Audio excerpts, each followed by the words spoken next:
Hello, welcome to the program. I'm Gigi Kopelak. There is an exhibition at the Rockefeller State Park Preserve that we're going to talk about today.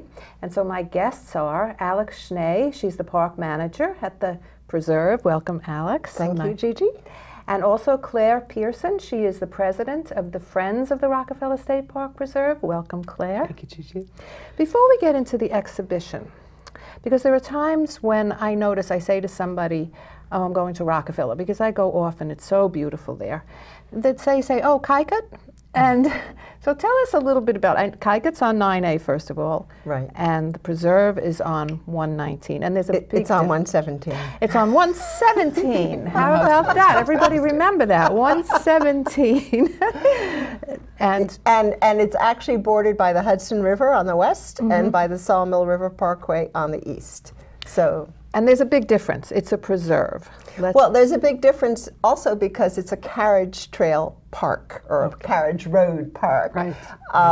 And so it was the park that was designed after Kaikut was built.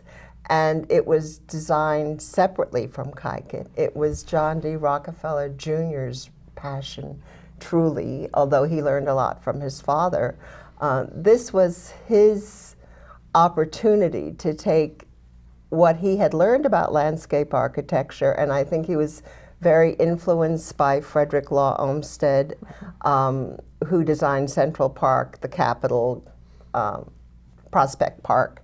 Right. And there's a whole concept in Europe of carriage trail systems.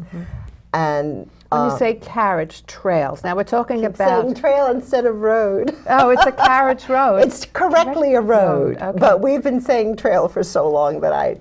So when you so it was a carriage road. That was something recreational. It was recreational, absolutely, and the notion was that it enabled people to go on a carriage drive, or to ride a horse, or to go for a walk, which were the popular pastimes of that day. And we're talking about the 1920s, but this was a concept that evolved from the 19th century. Remember, all of our roads, most of our roads were once carriage roads. You don't think about it that way. You wonder. I guess so. Yeah. The ruts in the roads is what I think of it as originally. Broadway was a carriage road. Really? Deconic Parkway. But by the 1920s, when he had this park, there were roads for cars. Correct. And so this was special. This was very special. Very special. And he was just brilliant. And I don't think, I think the fact that everybody takes for granted today these extraordinary trails that you walk down, and they're really meditative. And they were designed to be that way. They were designed to, as an anecdote, to technology and urbanization. And they were designed to heal. And to heal through the beauties and the bounty of nature.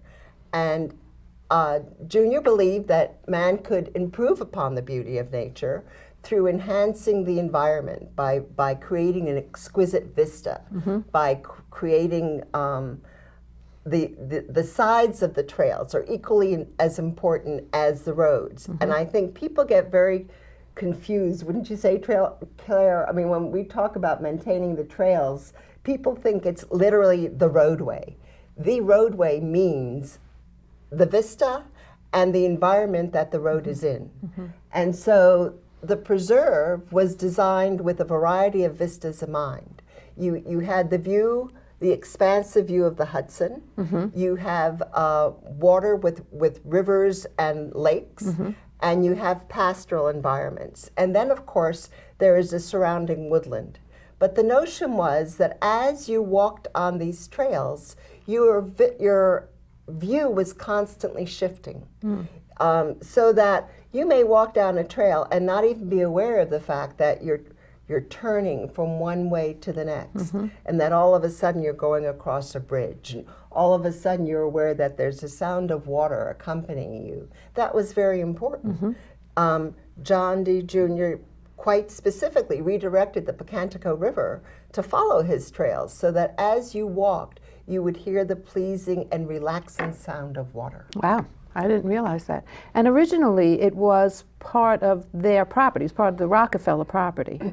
And then his idea was that the public should... Originally, when he built the trails, And as Alix says, he loved, many of his trails cross streams numerous times, and there's some of the trails he built in Acadia National Park that cross the stream 13 or 14 times. So that, he was very careful about every aspect of you mentioned a the new trail park. work he Acadia did. is in Maine. Acadia is in Maine. And I think they are the only two parks in the United States, am I right, that do have the carriage roads? No, there are other carriage. Oh, there are carriage? Okay. But they're not, I don't think they're as successful. Okay. Up in Mohawk, it's a carriage road park. Oh, okay. But those trails have not been maintained. Okay, this is the key. This is the key we're going to get to. I'm sorry, Claire. In both cases, the land was amassed by John D. Sr. and John D. Jr. together as they, William bought Rockwood Hall and settled there. He was John D. Sr.'s brother, William Rockefeller, and he was the first to settle. And his brother John followed him very quickly. All the work had moved to New York. They were working in New York, and they wanted now a country place, and Cleveland was too far to go. So they purchased land in Westchester, and he amassed it was probably 6,000 acres altogether to begin with, and then went about moving houses off of the property and building these carriage roads. As soon as the carriage roads were done, and probably before the carriage roads were done, they were open, the property was open to the public. The part of the property that he lived on, which was where Kaikit was enclosed by a fence, and that's where he lived. But the rest of the property was open to the public from that time on. Because he believed that the public should share in all of this beauty, and he really, really felt very strongly about it. And it was, he was the son of the great robber baron, and John D. Sr. made all this amazing money, and John D. Jr. carried the guilt of having made all this amazing money. So he spent his life really dedicated to philanthropy, and this was one of his forms of philanthropy, was to understand how the industrialized part of our life, what that was doing to people, and help to heal it, because that's how he helped heal himself too. Right. So the perception is it's Rockefeller's property. It's always been Rockefeller's property. But that's not true. Well, not anymore. There is part of it that's still owned by David Rockefeller, which is really in the center of the park. So but it's seamless. Going from one part to the other is seamless. So there's some little signs in some places, but for the most part, you don't notice that you're going from park property, you're going state from property, state property, because it was given over to the state. It was given over to the state in 1983, a large part of it. So I think the perception of the public is that this has been taken care of the way it's always been taken care of. And that's not true. It really isn't true. And so as the president of the Friends Group, my hope and passion is to support the park in the best way that I know how. And we have a series of events over the course of the year, starting in May with our peony reception, which is really one of the most wonderful days. The peonies at the visitor center are beautiful, and at that time of year they're in full bloom. And we have a reception where we have pink champagne, and my hope is to get everybody to wear a hat. I haven't. I actually did have somebody show up in a hat last year, and I didn't. So you have to have a tea for a hat, don't you? Somehow that goes together. It's after tea time. That is true, but the sun's still up. I think we could wear hats.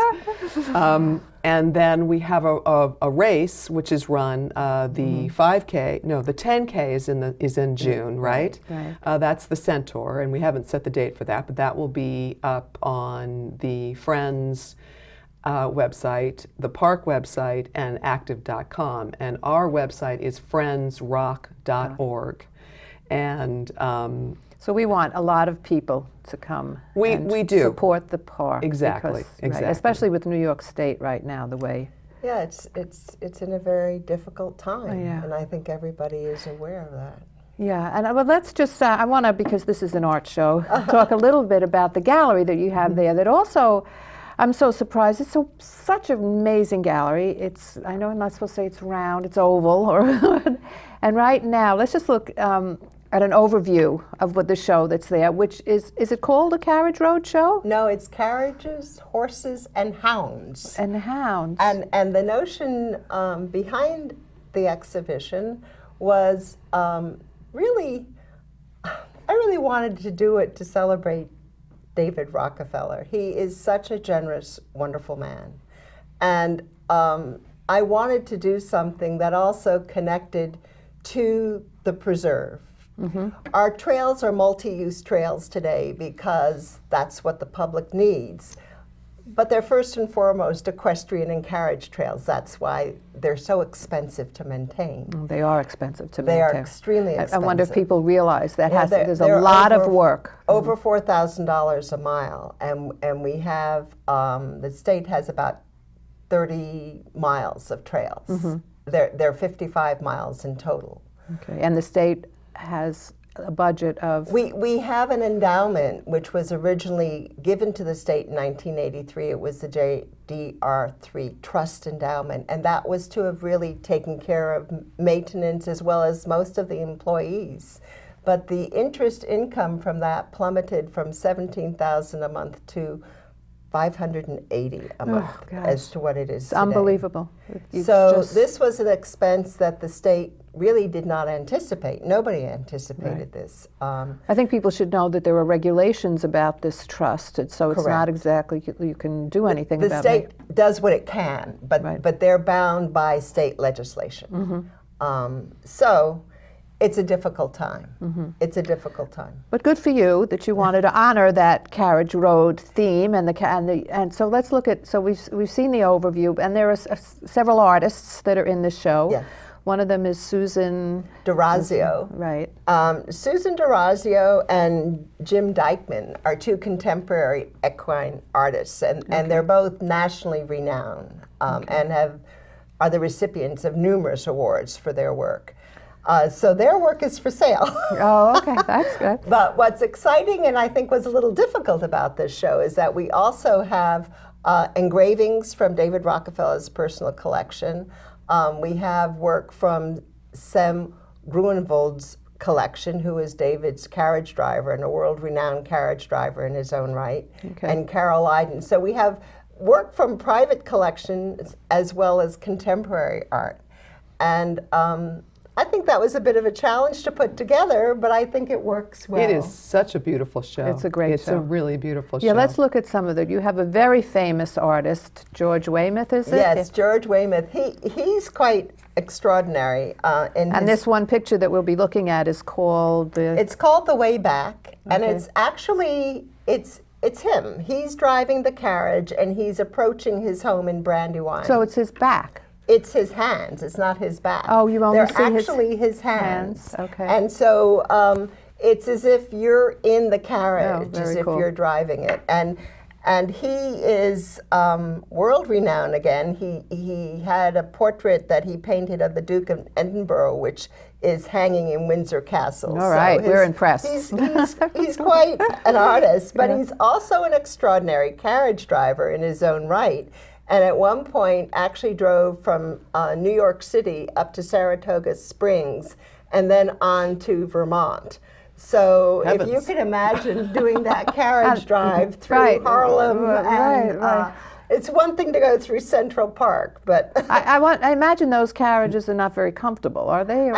Actually, they're really, really quite. I was in a carriage just recently for the first time in many years. I went with Mr. Rockefeller, which was wonderful, and I got to see that view of the hands because I was sitting next to him. He is an incredible carriage driver himself, and it was quite comfortable. It was really, I'm not sure, from here to Saratoga would be a little long. But I have to say one thing is that no heated seats. No, that's but what there's the blankets. There's blankets. Oh, that's true. And I had long johns on.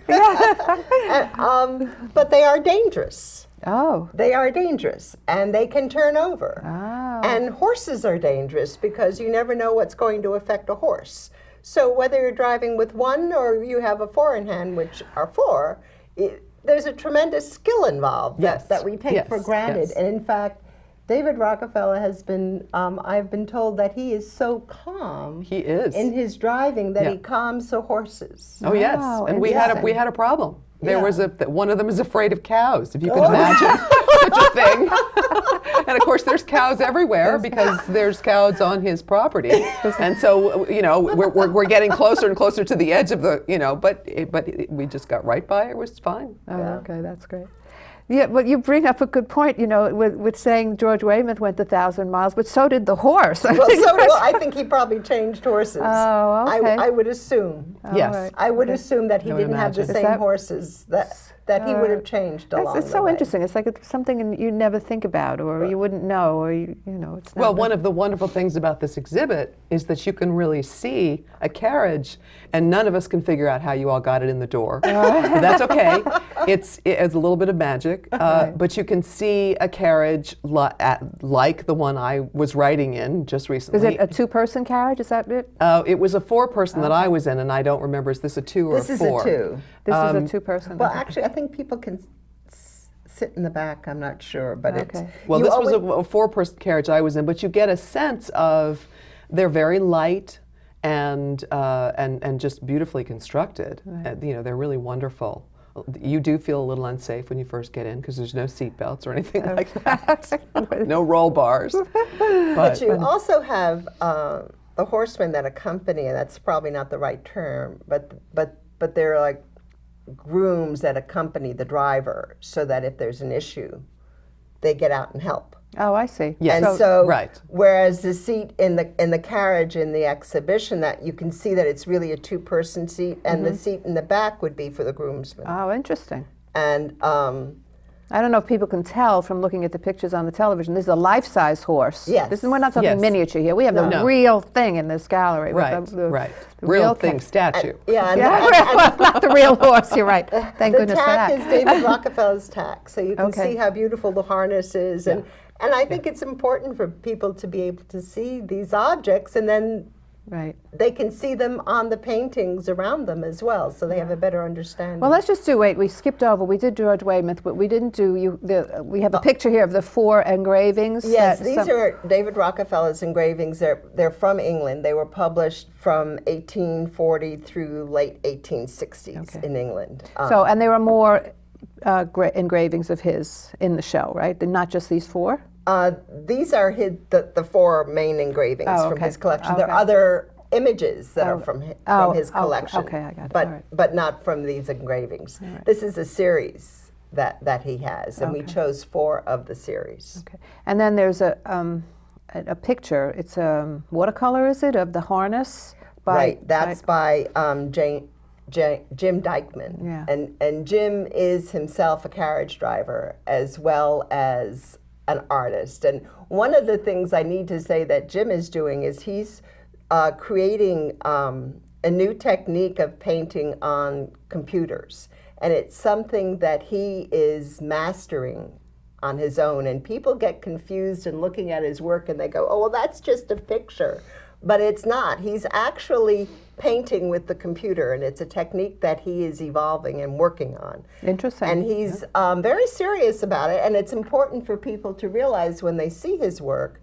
He has watercolors in the show, but he also has this new technique that he is developing, and is developing some recognition for as well. Yeah, I think it's interesting. He's using a very modern, contemporary technique, and he's painting a very old harness and something that the carriage roads and. Well, the show kind of has in it, because of the fact that we have work from the 19th century to the present time, one of our objectives was to kind of show a range of artistic techniques. Right, that's great. And That's so, great. And you also, that I thought was really interesting, have some clothes there in a trunk. Yeah. Yeah. I mean, what is that about? It's just well, what's it's this about the variety of outfits that one might wear either on a carriage drive or in a hunt. We're also including hunt scenes in this exhibition. Okay, that's what. And so there's a jacket there that shows the formality of you could wear that jacket either driving a carriage or in a hunt.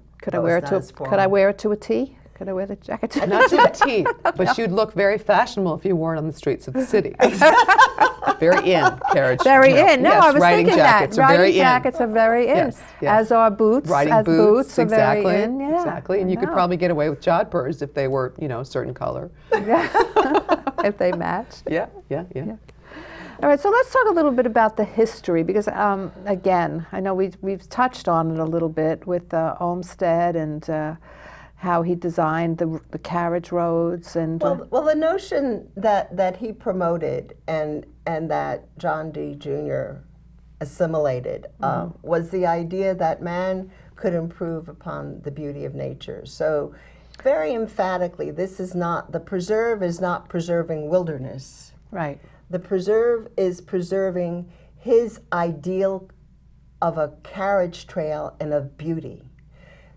And today people walk the trails and they think the woods were always there. As Clare indicated, these used to be farmlands. And you even see areas where houses once were. They were like deep ditches. So he took a farmland area and created what today is woodlands, pastures, hillside, rivers, streams. This is created, and it's his vision of beauty, his vision of how man can, his vision of how to help man through the beauties of nature, and the Navajo notion of walking, walking one with nature, walking through beauty. Also, you mentioned the yin and yang. And the yin and yang, and the idea it is very much of a meditative experience, and so that's why we have people who come as far as from Brooklyn on a regular basis, because it's the healing factor of being in the preserve that is so important to them. A lot of people have come. I've heard of a man who was suffering from Alzheimer's, and his wife told me that when he would go to Rockwood Hall, he would feel peace and he'd be at one with himself. So although we have a lot of activity, we have runners, we have people with dogs, we have riders, we have carriage drivers. The real, I think, ideal behind John D. Jr. was to create this environment that would heal man's soul. And the environment is constantly being threatened with disruption. And I think it's because people just take it for granted. They think these woods were always there. They weren't. They've been designed. He was involved in the planting of all the plants along the roadside.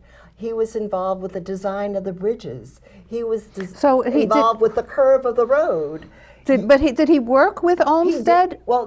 He didn't work with Olmsted. I think he was influenced by Olmsted because Olmsted's ideas were very contemporary at that time. Right. And so he was very aware of them. Okay. So he actually did the designing of He actually was involved. Yeah. And he was on the laid out the road. trails. He was planting.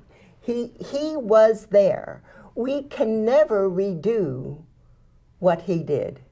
That's why it's a preserve, which is the highest protection the state can offer. Okay. And it's protected under State Legislative Article 20. And when it was turned over to the state, there was a very serious effort at looking at all the variety of recreational facilities that surrounded the land, and to earmark this property as something unique and special, and that would be protected forever. Right. And so that is my greatest challenge, is to protect his vision, to protect his gift to us, because it was a gift. And he, as Clare said, from the very beginning, this was something that he wasn't doing for himself. He wasn't doing it just for his family. He was doing it for man, for woman.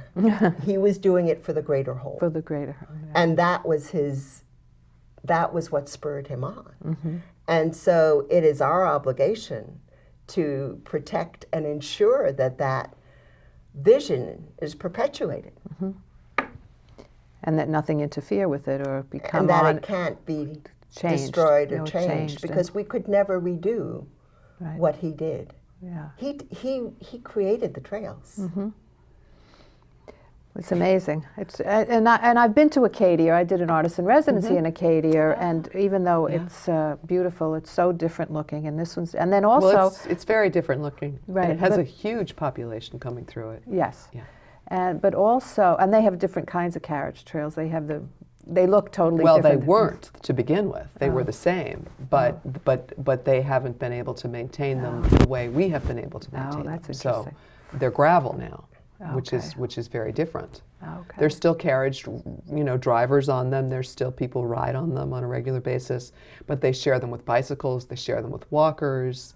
They share them with hikers. There's a lot of trails. It's very different. Yeah, but I think that, I'm not sure, I think it's possible that in Acadia there are different areas for different users. Right.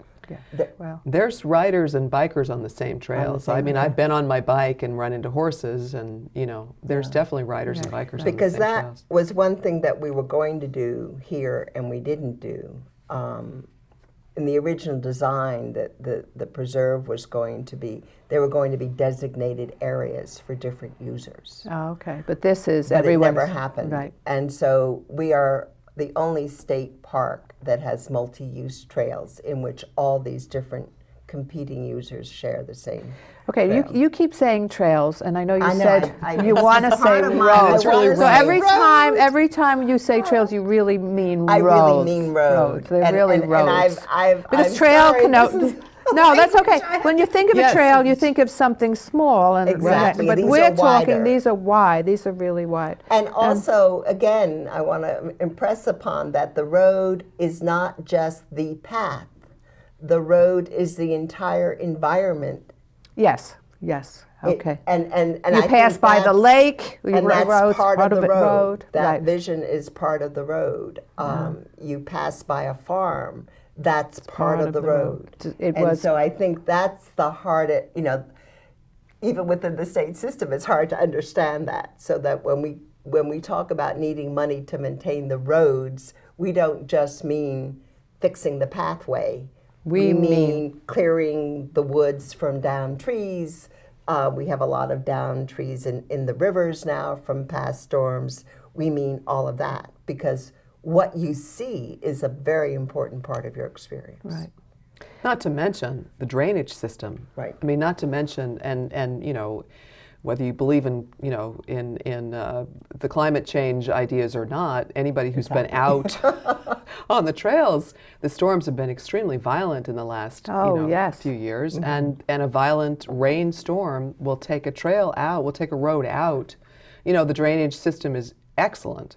It is. But that needs maintaining, and a really big rain dump will take a road out, and it'll need to be replaced. So. And that also brings up something with our Swan Lake because there are houses that are in the pathway. If there were to be a flood, it's conceivable, a huge, like a 500-year flood or something.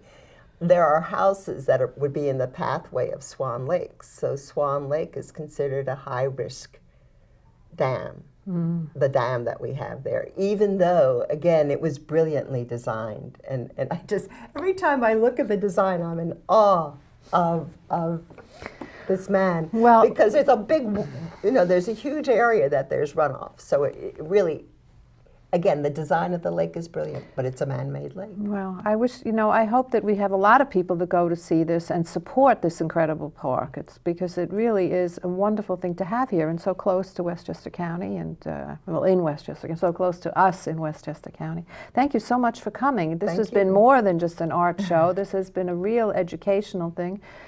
And I really appreciate it. Thank you, Thank Alex. you for having me. Thank you, Clare. Gigi. And thank you for watching.